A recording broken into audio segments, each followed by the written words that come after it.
In Kaiju number 8, Hibino Kafka transforms into the titular kaiju that can take down giant monsters with a single punch.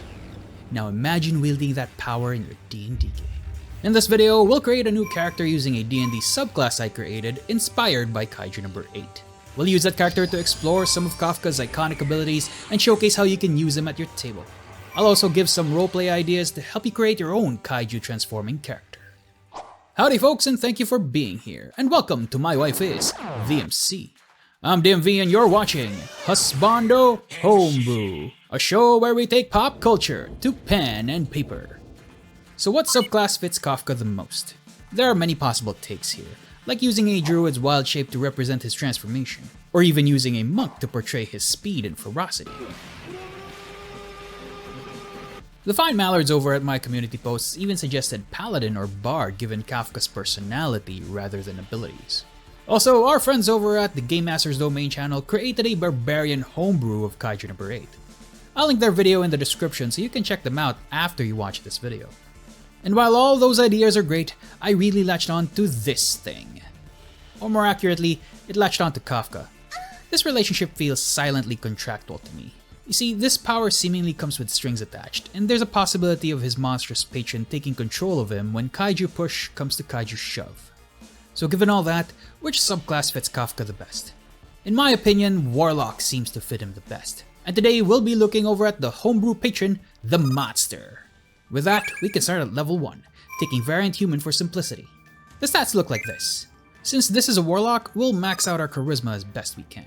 Now, maybe you don't find Kafka to be the most charismatic, but maybe I can convince you otherwise. He's been shown to have enough charisma to bumble into embarrassing situations, only for his peers to find it endearing. He's also mouthed off to commanding officers while only getting a smile and a few push-ups. And as someone with a very slight military background, let me tell you, getting away with just that for mouthing off makes him either incredibly lucky or incredibly charming. He even garnered the support of his much younger peers when he was imprisoned for his powers. But even with all that, I have two pieces of unquestionable proof that he's got Riz. One, he won over the tsundere. And two, he won over the tsundere's dad. If that isn't charisma, I don't know what is. As to why we're favoring intelligence over wisdom, well, Kafka's been lacking in the self-confidence department so much that he quit his dream. He's also shown to give in to fear first before he gets the will to fight, especially in his early days. But I think the biggest tell is his struggle to attune to the anti-kaiju battlesuit. Now, that might just be because of his kaiju powers, but it might also be tied to internal control like breathing and heart rate. I also favored intelligence to stick with the character's theme, since he's got a more studious background as a former kaiju cleanup crew. Kafka's unholy pact also altered his physiology, and that first level feat from variant human can represent this well. There are many good thematic options like tough for his increased durability or alert for his heightened senses. The latter is probably good at earlier levels due to his low dexterity. But I think the optimal way to do this is with the resilient feat for constitution, since it's both thematically apt and grants a lot of mechanical benefits. You can find the rest of his character creation stuff like skills and backgrounds linked in the description if you're interested. Now with most of the initial character creation stuff done, we can finally look at the subclass abilities. First, let's take a look at the first subclass feature, Expanded Spell List. Longstrider helps you get in close, while Detect Evil and Good goes well with a second feature, Brethren Sense. As the name implies, you can sense any kaiju within a 1-mile radius. Great for knowing the direction, but without Detect Evil and Good, you wouldn't be able to tell whether the weird-looking man is a kaiju in human skin. In the anime, a major point of tension came from one thing, Kafka's powers. On one hand, he has to keep his powers from most of his friends. But on the other hand, his new kaiju abilities let him chase his dream even after failing and quitting all those years ago. So how do we represent that? This is where the core feature Monstrous Vessel comes in. This lets you transform into your kaiju form using a Warlock spell slot, and it grants you a huge boost in power in the form of a charisma-based AC, charisma-based attacks, and even more bonuses according to the level of spell slot you expended. This comes in the form of flat bonuses to your attacks or even an extra attack at higher levels. Think of it as a mix of wild shape and a martial class. Now, I know what you're thinking. DMV, Warlocks already get so few spell slots. And I agree with you. My first ever character that hit level 20 was a Warlock, and even at high levels, I still felt that lack of spell slots. But this is my way of balancing the subclass a little bit. This feature also has the energy flow property. Think of these as magical monster maneuvers that let you do kaiju stuff. Charge Strike, for example, lets you deal additional damage when you land an unarmed strike, and at higher levels, it can even produce other effects like knocking a creature prone. Giant's Leap, on the other hand, lets you propel yourself at certain distances and powers up your next punch.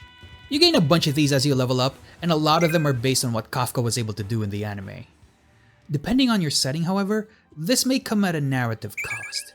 Transforming makes you look like a monster after all, and people outside of your party may just see you as one. So think about how your character might internally struggle with this power. Do they value their anonymity over the safety of others? Or are they heroes to the bone who will sacrifice anything to protect everybody? Kafka certainly had an answer when he was confronted with that question. DMs should also consider the ramifications of a humanoid turning into a kaiju. Is this a normal thing? Is it normal but society shuns those who transform? Is the warlock the first of their kind? See, this is why I love warlocks. The story potential is built into the class itself. And depending on what you agree with your DM, this feature can be mined for a lot of dramatic tension, especially if the battle is in a populated area. While the core feature is certainly combat oriented, I also created some utility features to round out your character. Let's jump to level 3 and take a look at the pact boon, Pact of the Vessel. This isn't necessarily tied to the monster subclass, which means any warlock can take this, but I certainly intended for this to be taken alongside the monster.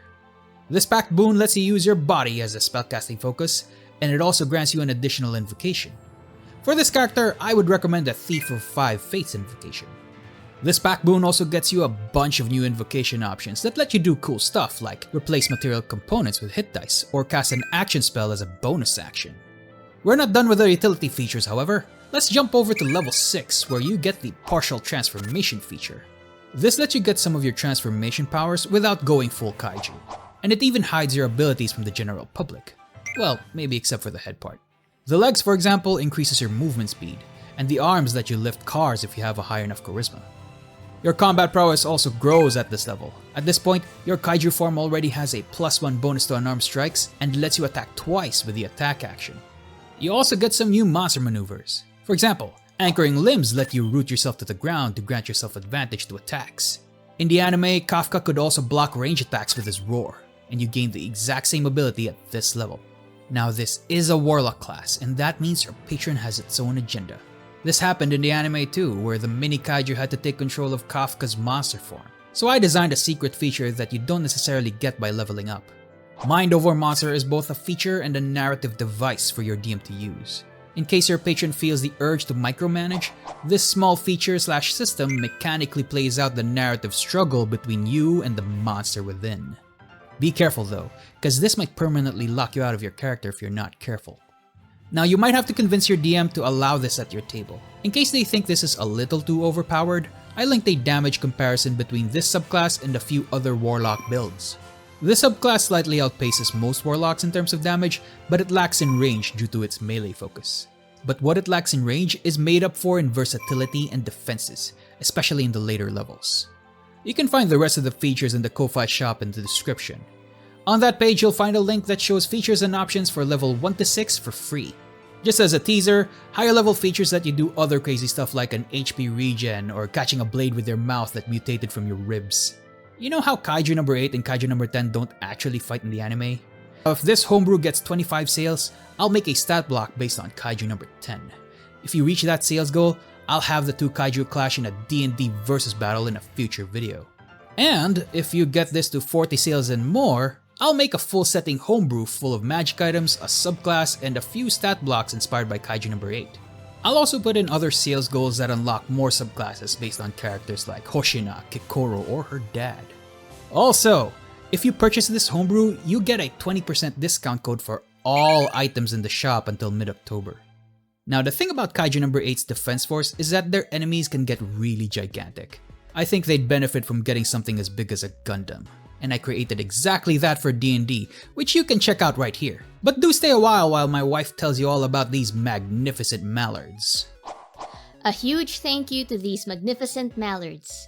Jared, Zachary Hukel, Knight KRX, Red, Xanarin Songstill, KV, Ethan Harper, Piku, Unstable Table Fables, and the Absolute Mad Lad Cosplay Battle. Thank you all so much for your support.